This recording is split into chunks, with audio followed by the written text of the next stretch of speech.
Well, hoarding is actually the acquiring and the failure to discard things of useless value.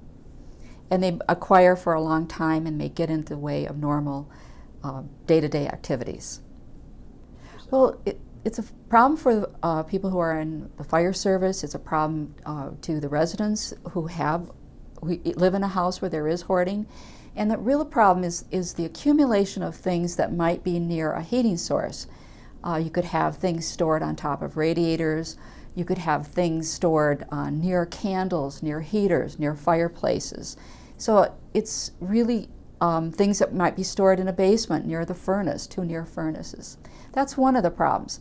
The second problem is when responding to a fire, it might be more difficult for a firefighter to get in a door that's blocked.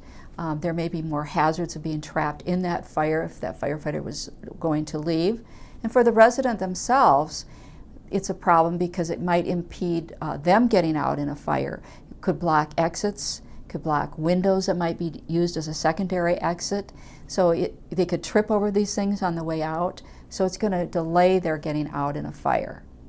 There's some other things that you have to look at as well, and that is other kinds of hazards that fire service people respond to, like falls. If you have all kinds of things around on the floor, it's much easier to fall and trip on them.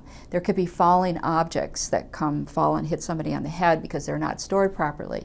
So these are things that emergency service personnel would also need to respond to.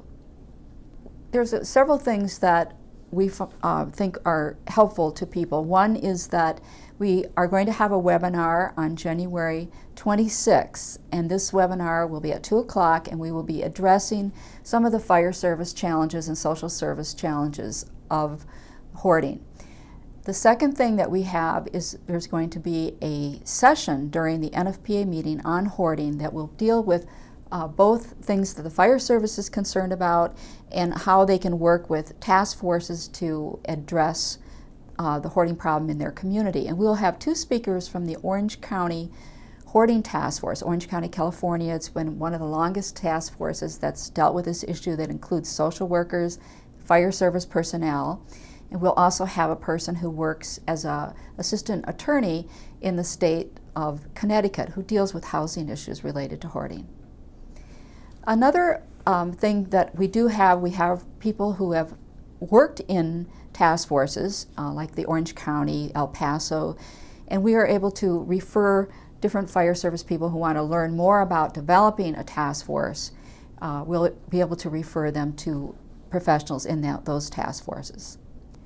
All right, one of the other things that is good is there's a hoarding handbook that has some great resources in it, and it was put out by Oxford University Press, and it has some particular things that are useful to the fire service. One is, what is a hoarding task force and how do you organize one? Because a fire service person may say, you know, I can't deal with this alone. I need to work with professionals who understand the psychological and the social aspects of a hoarding problem. It also has a chapter on people who have first responders, so that's very useful, first responders, police, fire service, other people like that. So there's a really good chapter on that. There's also a list of resources in the back of different organizations that could be very helpful to fire safety educators or firefighters.